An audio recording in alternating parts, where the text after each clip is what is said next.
Good morning, good afternoon, good evening, good night, world.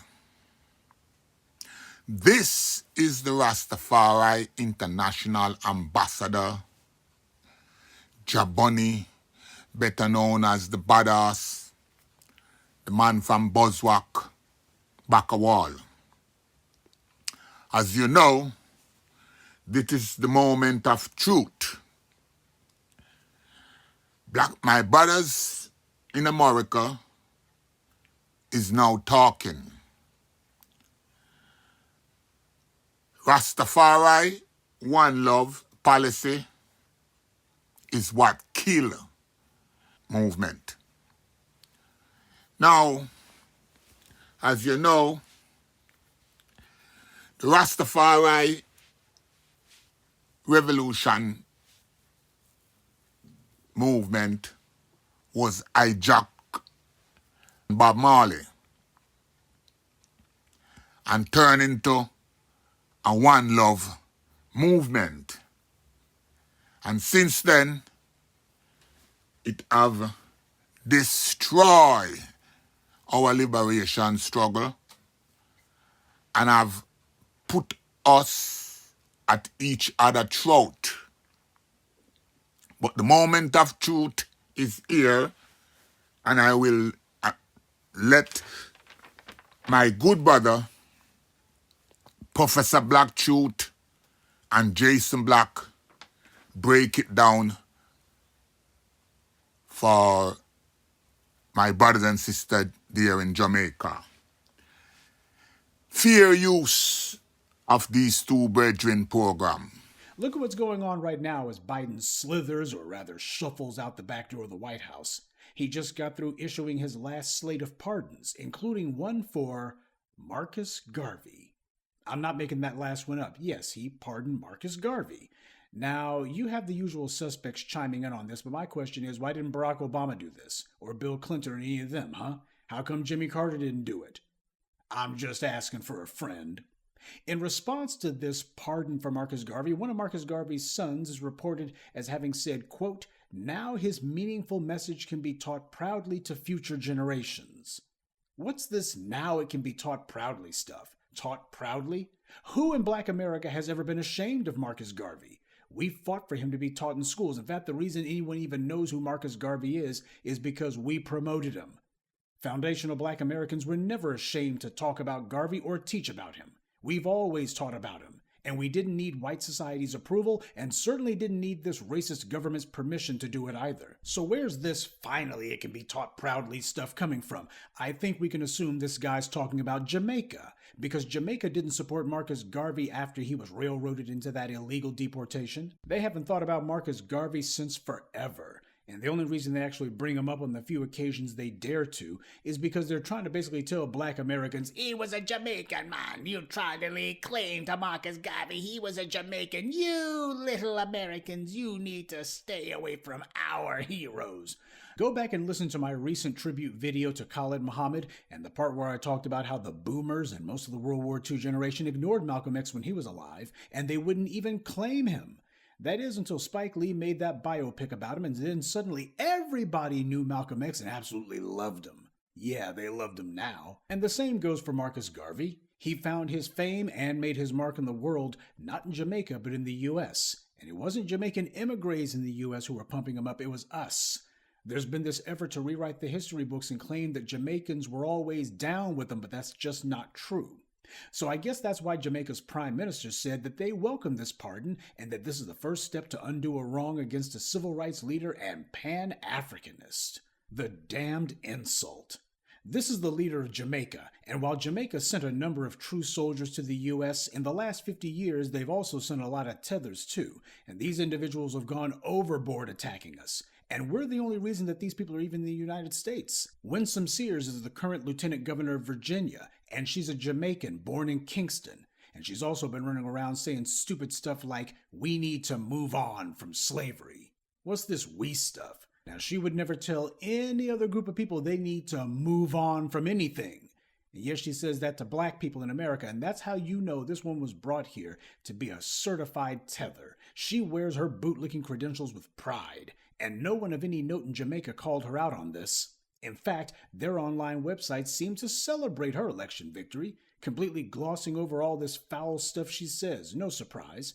Seems they don't have much of a problem with her. The Prime Minister of Jamaica talks about undoing the wrong against this Pan Africanist. But the actual wrong was done by Jamaica, who refused to support Marcus Garvey when he was alive and who cultivated self-hating trash like Winsome Sears, a woman who, if she had been around back then, she would have led the charge to have Marcus Garvey deported. Jamaica and the culture of tethers that it's created are what killed Pan-Africanism. They did what J. Edgar Hoover and the rest of these racists in the U.S. never could, destroyed the ability of black people in the U.S. to unconditionally ally themselves with black people in the islands, which is what has been going on inside Jamaica for the longest time, a total destruction of their own loyalty system. And they've been exporting garbage like Winsome Sears ever since. So while we acknowledge Marcus Garvey's contribution to the struggle we've waged, we also have to make sure that the story is told the way that it really happened. Nobody's going to be allowed to come along and change it up. Not the white ideological descendants of those who persecuted Garvey, nor the backstabbing elements in Jamaica who refused to help him at home or abroad and who never put any respect on his name. But this is what the white media expects us to get happy about. Biden pardoning someone who is dead already, a man who can't benefit from this pardon at all. Meanwhile, Biden didn't lift a finger to use his office to fight for the survivors of the Tulsa Race Massacre. These are people who are still alive and who he could help, but he wants to give empty gestures and tell you and me that this is what matters. You know? Yeah, badass pan them case, you know. And today, I go do me thing different. Long time I talk and I tell on certain things, you know. And I tell on say, you don't have it wrong. Now, yesterday, Sunday, President Biden pardon Marcus Garvey. I have a whole heap of bootlick, petty bogart, and coon, tedders. All these names, because I have some new names now, where people are rightfully called most Jamaican now. I just say me no put on no glass, you know, and no glass is time, you know. Time for real man stand up and make them real talk now. Now, Black American is talking, and as such, but I talk to, cause one voice. Yeah, right there in the Americas, a one voice. And a 10 voice. But I not go up and 10 different voice. One voice and one other. But I go up on that. Now, Black American is talking. Say it for the second time. And a whole heap of Jamaican is barking. Because they're not talking, they're barking. And one man attack right now for Jamaica. And the ambassador. Yeah. The ear with Black American attack now. Come now, Garvey. Professor Black Truth and Jason Black. My two general come help me break it down now to the rest of the Caribbean and the tedders, us kissers, patty lickers. Yeah. And all the fishes them up at the UWI fish tank. Come see some man all coming and me comment and I come left some comment like me and them a friend or them things that me a look friend. But me just ignore them because you all don't know what time it is. Because most of you know, Johnny come lately. Jump on bandwagon because you know bandwagonist. Now, I am a bandwagonist.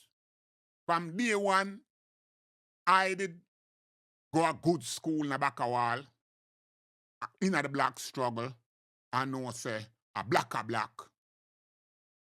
Now, this is what Black American is saying. The Rastafari one love concept is what killed the black liberation struggle. Now, I'm going to make my brethren, Jason Black, and the fair use, kick off the whole on head. Because here where it go down now, because we never know. We just born the other day. Someone. Tonight on the Black Channel, a legend, an icon, we go over the lessons of the life of Dr. King and where we're taking them today. The Black Channel is live.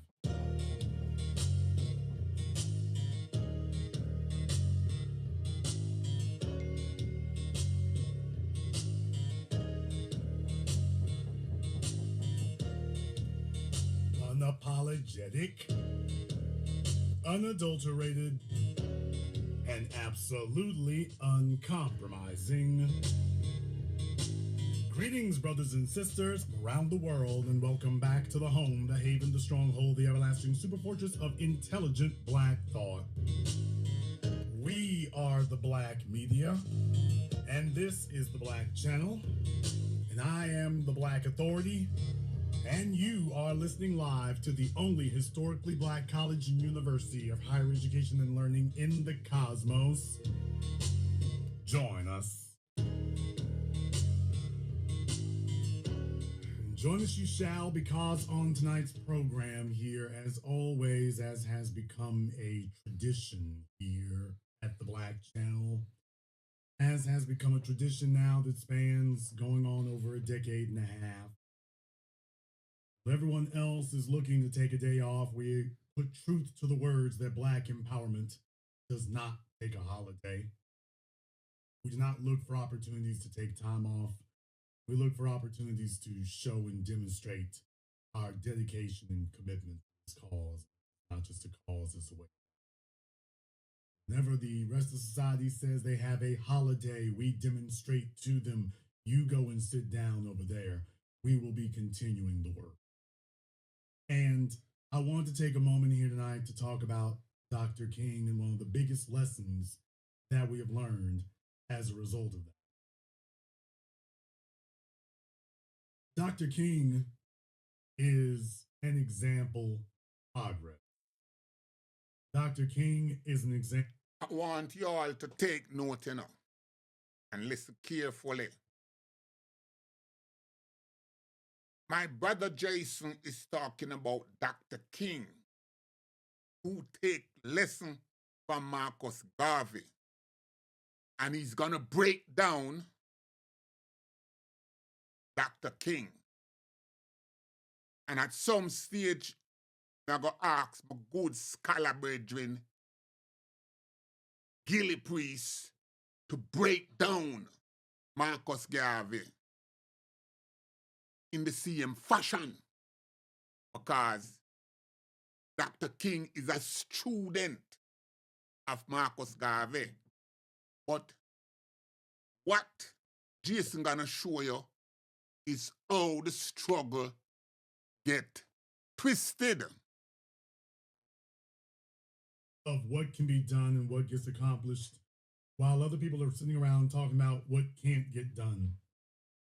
I want you all to understand something. Literally nothing we have done, nowhere we are today, nothing we have accomplished, nothing you see in your life today, nothing you have around you is a result of people saying, yep, that's going to happen. Every single thing is a result of people saying that will never occur. That's the first lesson I need you to understand. Everything that you have today is a result of defying the attitude that will never occur. They said that we would never be allowed to learn how to read, how to write. We would never be given self-direction, self-determination. They said that we would never be freed from chattel slavery. We would never be recognized as full human beings, that we don't have the ability to build an economy, build a society. We certainly would never be able to outdo anyone at anything. And take a look at where we are now. Of course, we are not where we are supposed to be, but that is a condition of history and a result of being a people being oppressed and in a war zone.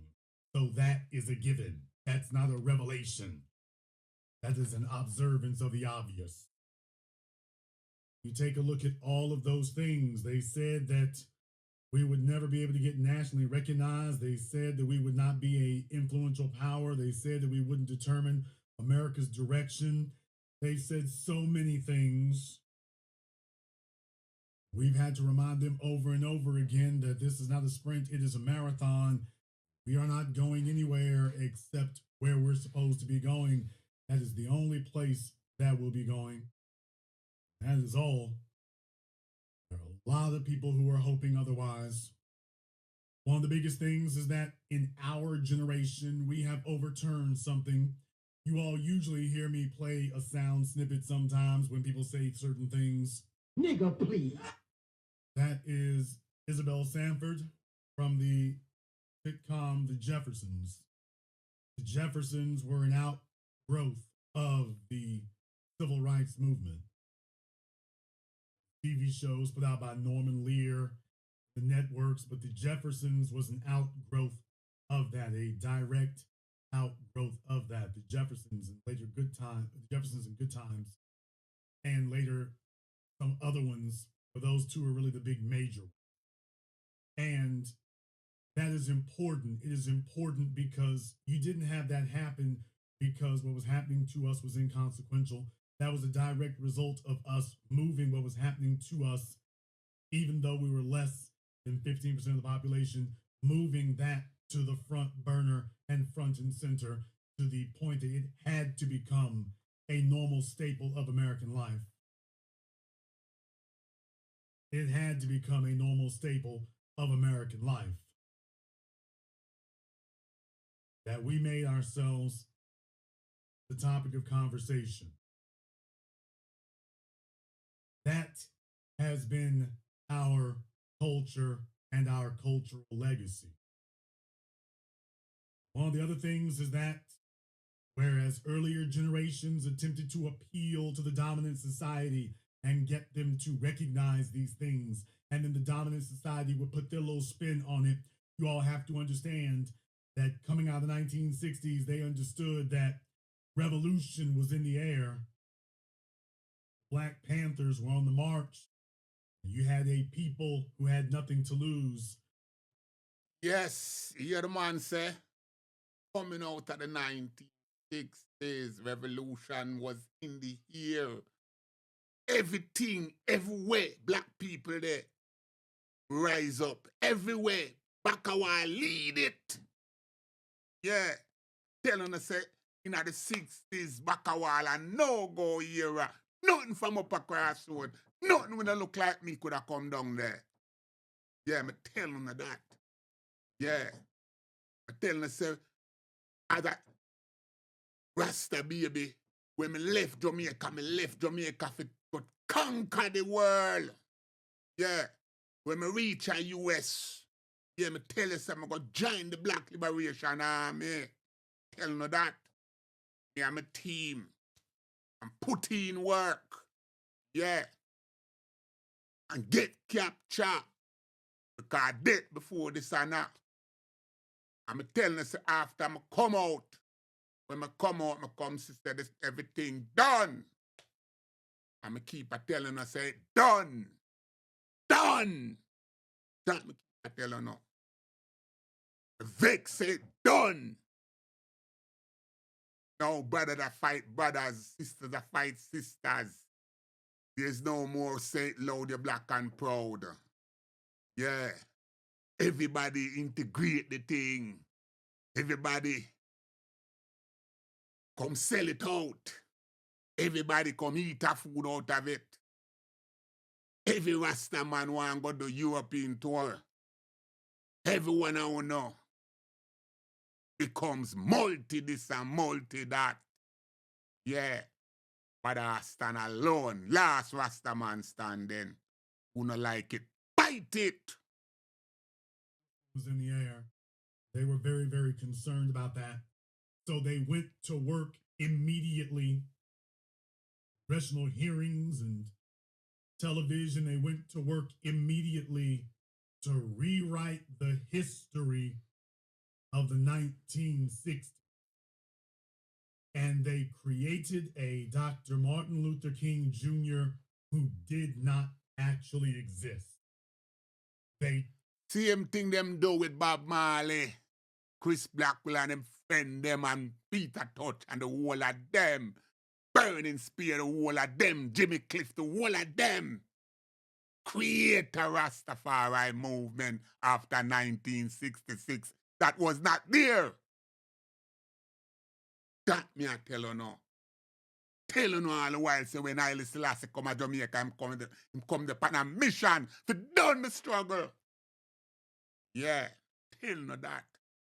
Tell you says, I and I run the church out of back a wall. I and I run with Christian Rasta out of back a wall. Let them go up to the hills. This of them end up. And now we have the whole generation of youths back in the Bible. And everybody now want a white wife. Yeah. And everybody melt down. Yeah. But Jason will tell you, man. Because I see him at the program where we born in Jamaica, you know. Morica it start, you know. So Jason not telling you how it start. Where them rebuild certain things. Down to Paul Bogle originate out of America. I want to hear these history, want to lick on the chip and go on like, what? But telling us say everything we want to see go on now, a manufacture, we spin us around. But I make me intellectual bridging them tell you now. Because I'm telling you, so when I do America, independent study me do.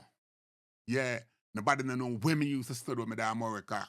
I'm certain man, my bridging them like, you know, other vanguards know say, us as a man, we know, mix and mingle, independent study at all times. So now, welcome to my classroom. One or two sentences, cherry-picked one or two things that served their interests that on their face seemingly were promoting ours, but in reality, they cherry-picked the things that Dr. King said that they could twist and reshape into begging. That is the image of Dr. King that was sold to us after that, was that the road forward is to pray and protest and beg, but you will demand nothing, that you are here to implore to the angels of their better nature. But the bottom line is they cherry pick the one or two sentences, not color of your skin, but content of your character and nonviolence. They cherry pick those two things. That was the image that they rewrote him and remolded him into. And the civil rights generation, in their avaricious greed, yes, I will call it for what it was and what it is, in their overwhelming desire to sit down in comfort, they allowed that to occur with absolutely no regard for how this would poison and contaminate the future generations. The civil rights generation was happy to have interracial sexual access, interracial social access, interracial consumer access. That was all they wanted. The actual mission of power, wealth, influence, and empowerment and control of our own destiny that was the dream of the people who left the plantations and built the black wall streets around America.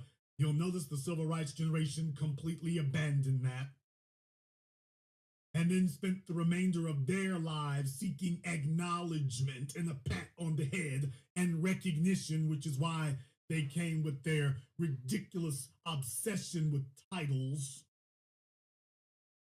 I was the first Negro in the military. I was the first Negro at this job. I was the first manager at this plant. I was the first black school superintendent. A never-ending campaign chasing title, which was really just getting acknowledgement. That became their sole purpose for living.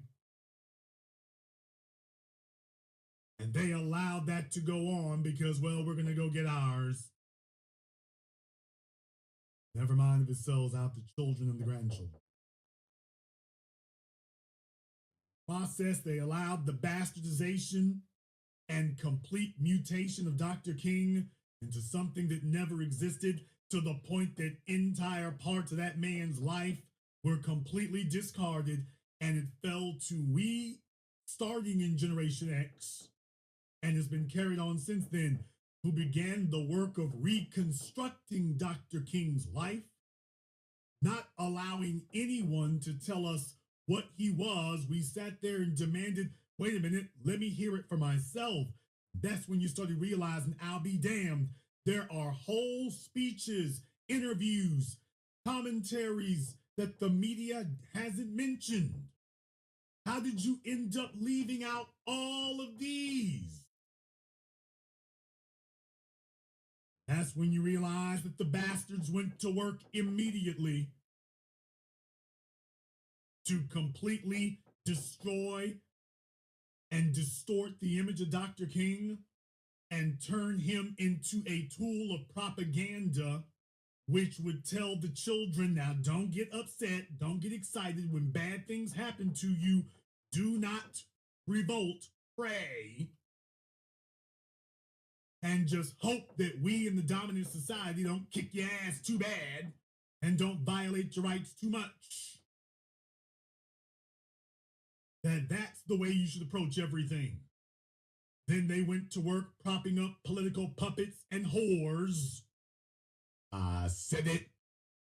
They went and grabbed Jesse Jackson. Well, wasn't he there with Dr. King? Don't you Negroes revere Dr. King? Well, Jesse was there. Jesse, who was not a revolutionary, Jesse, who was looking for political payoff, and he got it. John Lewis, the little mumble mouth nigga. I said it. And deal with it, nigga. The little mush mouth, mumble mouth nigga that today, there's a reason why the Benjamin Crumps can't lead nothing today. He can chase every ambulance in New York and Alabama, but John Lewis, the moment he sits there, open his mouth talking like dumb Donald, the rest of us say, okay, that's enough from you. But amazingly, that guy of all people was plucked by the Democrat Party. Yo, this'll be a good one for you. Start noticing that became a trend and a pattern. They grabbed the dumbest and densest, and then the whites of the Democrat Party said, this'll be your leadership. What do you know? They grabbed individuals whose only claim to fame and their only accomplishment was bowing and scraping and bragging about how many knocks they got knocked upside their heads with, to tell the rest of us that was the way to go.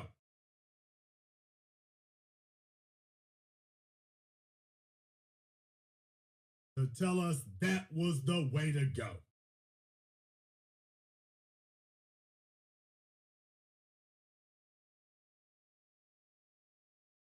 But we went digging into people. We went digging into Malcolm X.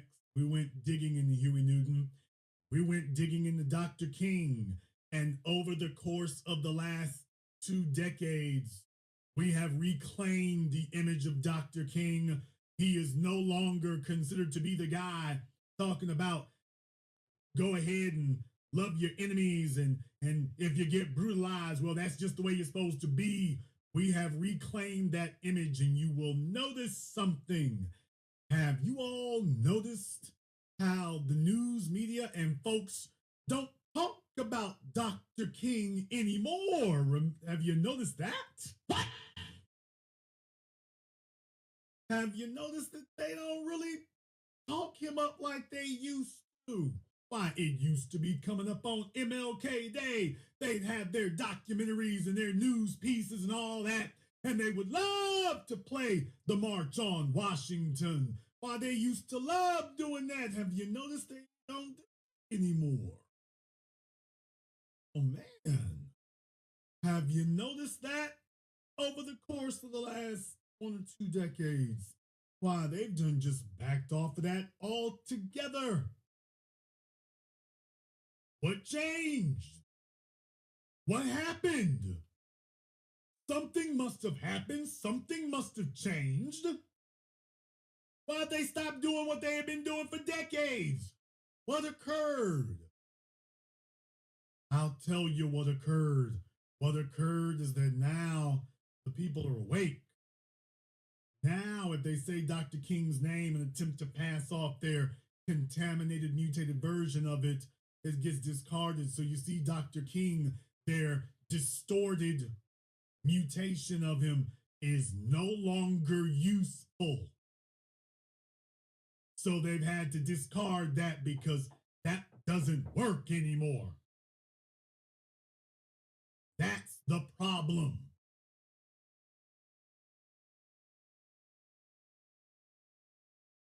Our generation, while they play the speech from the March on Washington, our generation reminds people about why he was going there in the first place. We remind them of why they were going there in the first place. And this is the speech that we keep reminding people of.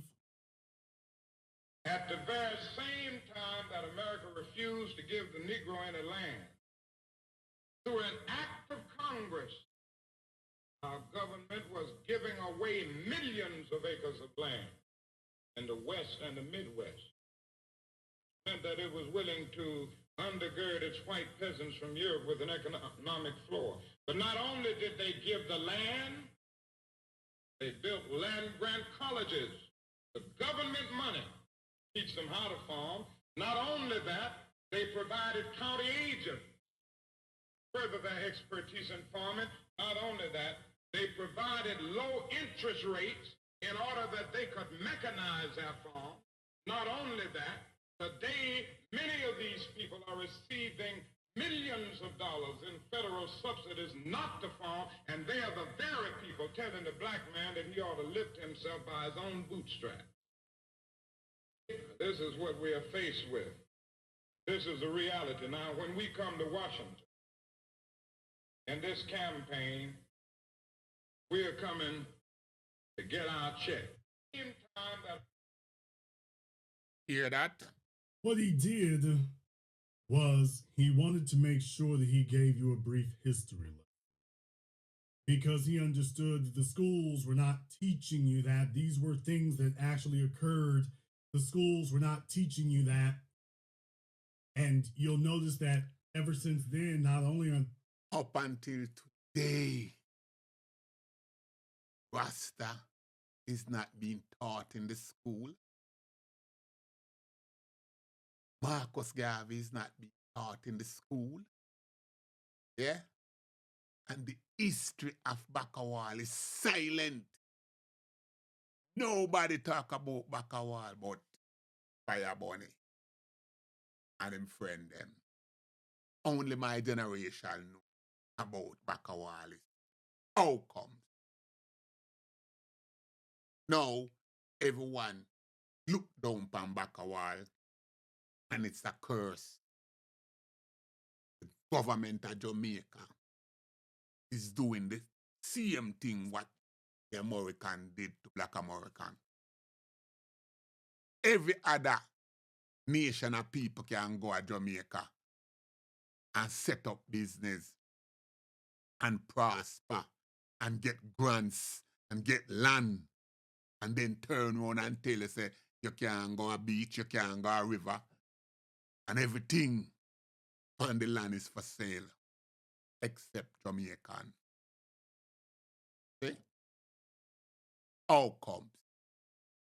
When you not go wake up. See? I mean, out of many one people. But it's only some people are prosper. You know, I don't want to interrupt Jason, you know, because I want the scholars them to get this lesson. You those parts about what they did for white people in America, they are now today under the white supremacist regime. They are now today attempting to rewrite the history altogether and say, by the way, slavery never even happened.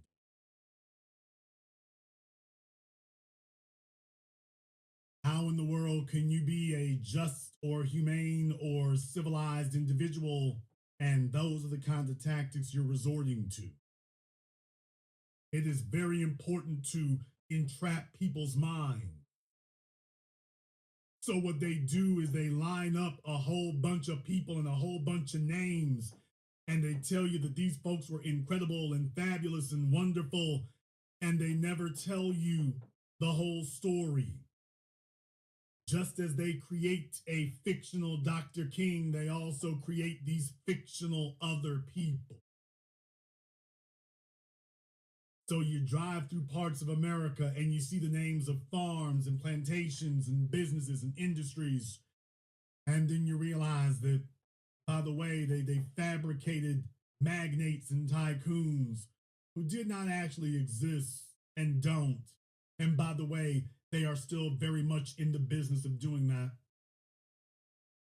Then your children will get up without this information, and the entire reason for hiding this and refusing to say that, by the way, oh, when the white immigrants came over here, we gave them everything they needed. All the stuff that we said by law you could not have, we gave it to them.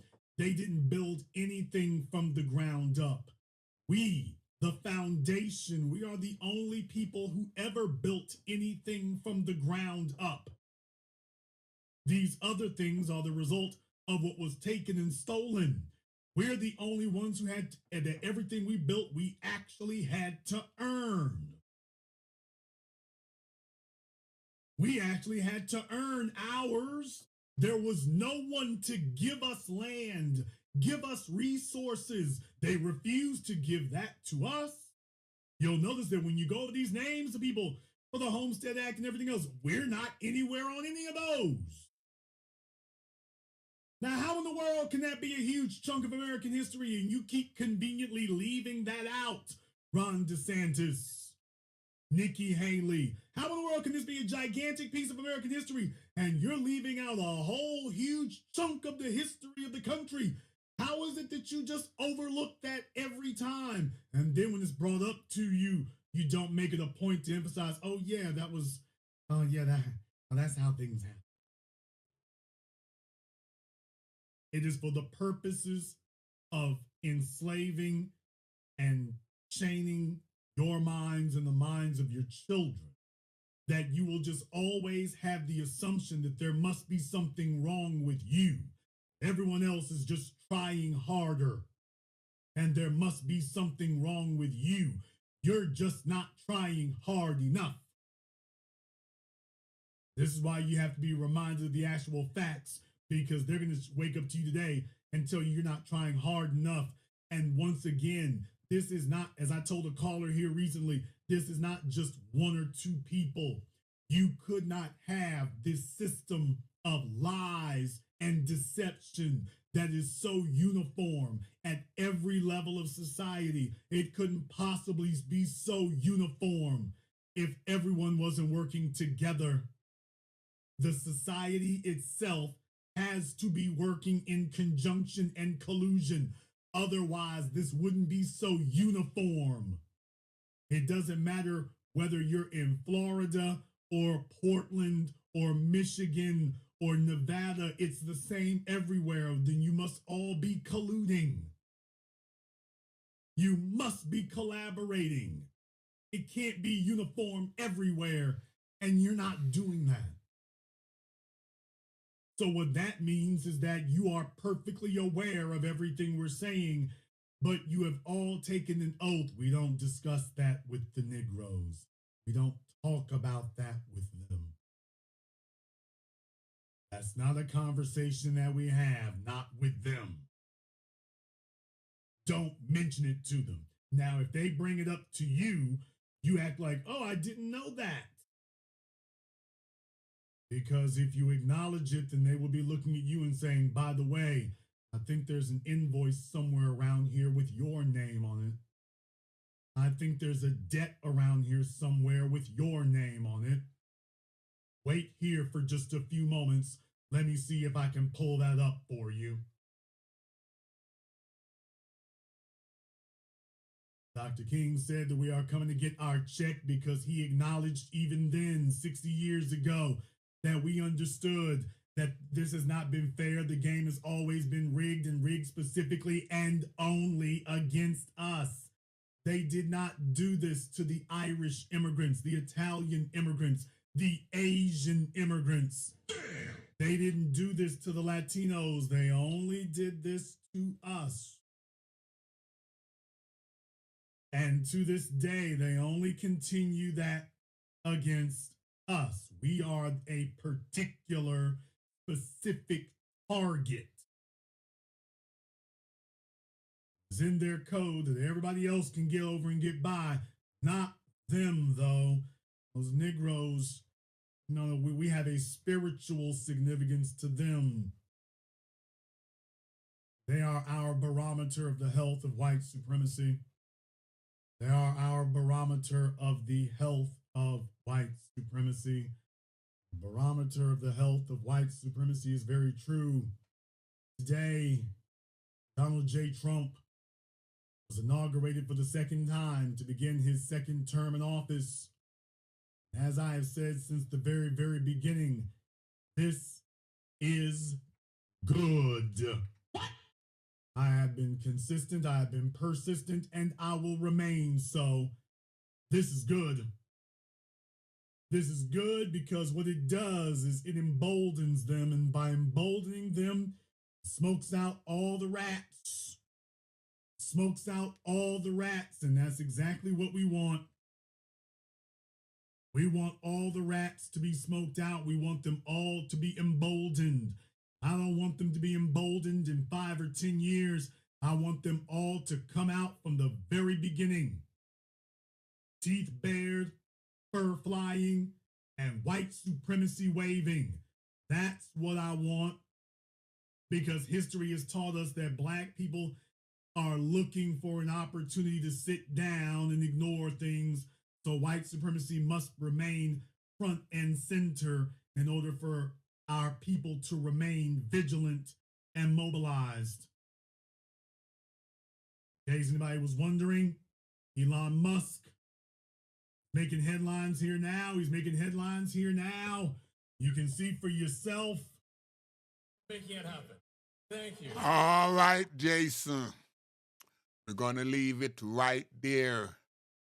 And hopefully the rats and the dogs and the cat and the pigs down there in Jamaica can get smoke out now, because Professor Black Truth already revealed the truth about Jamaica and its government. So leave you all with that and remind you what Marcus Garvey had said on his exit from Jamaica. He said, I'm from the place next to hell. Yeah, that's how Garvey described Jamaica, the place next to hell. So Jason, don't be surprised when you see them come there with the bag of hate, because that's all they were taught in Jamaica is eat and how to eat American. It's a very strange dynamics that all these people would leave them island and come there, see you standing up for what is right and stand against Well, I'm not going to make this long and drawn out, because I'm the one, though, is telling and establish how Black American is seen Rasta today. Rasta lost all credibility. Rasta run follow Bob Marley and lost everything. All musician, all I wanna. No exception.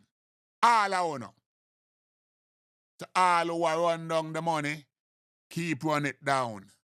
Because I got dead left it. Now that's it there.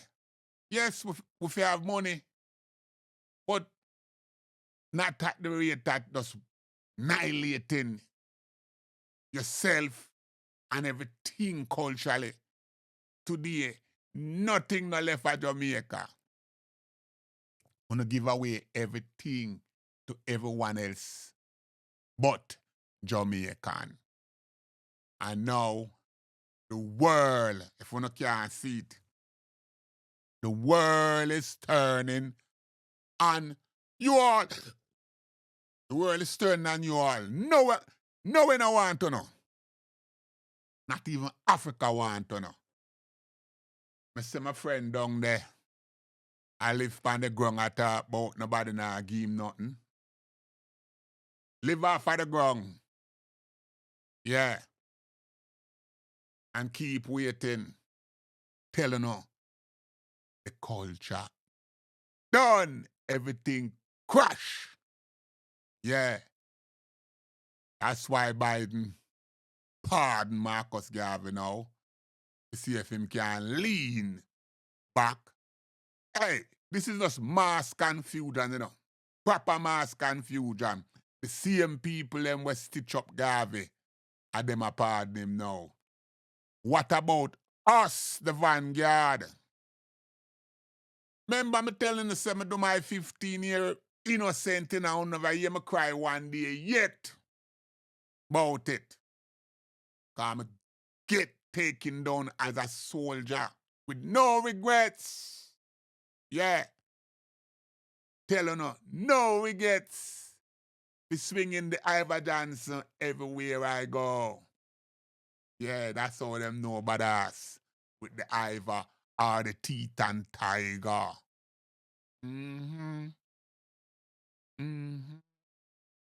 Love the Teton Tiger, Bulldog. When you hear me talk about them little special gun there, on the laugh and say, yeah, but I say, yeah. My little Teton Tiger, my little Ivor, that to show you how long me dey on the road. Yeah, that's why me can talk the language now where black people overstand. Yeah, me never talk with no machine gun na me hand. And me and the Ivor do all the talking. So respect goes out to all standing soldier. The voice on the ear just now, it was no AI, like Muta Cry said them AI him. Nobody can AI Jason or Professor Black Truth or Michi X or Fiera Ramesses or Tariq. Neither Tone or Yvette or Badass. We cannot be AI. Yeah. So, I don't know. I cop me as and I listen. And I don't see no blogger. I don't see the fix. I don't see put a hype. I don't see nobody I say nothing about Marcus Garvey. Where are these youth mind? Me telling all the while the music a hit. Done the struggle. Yeah, the music not left. Not left. Rubbish. And it The little we left it now gonna work, 'cause Africa can do them one thing now. Afrobeat it gone too. And what the next thing name? The other music. Trap. A trapper do it now on Afrobeat. Reggae dead. Man, them kill out reggae. Summer Jam. Reggae Gale. Rotterdam. Yeah, man. And they said they will fear all the rats, them. So people, keep it locked. I go cool on my head, cause my head kind of hot right now. And anyone want come tell me different and tell me how them hate America, black American. You can't come go and talk. Because me see a lot of you come and me comment to talk and a talk about America. But I couldn't go and talk because you don't reveal yourself. And yourself you not reveal and for you hate. Because how you hate a culture where from it exists, it stand black. It no water down like we, no. It no melt down like we, it no multi like we. Look for Rasta today. Rasta universal. White people take over that. Indian people take over that. Chinese take over that. Every nation integrating a Rasta. But and when me talk, them talk about me a hater. Well, if you talk the truth, me a hater, I will forever be talking the truth. But I stand alone. That's right there.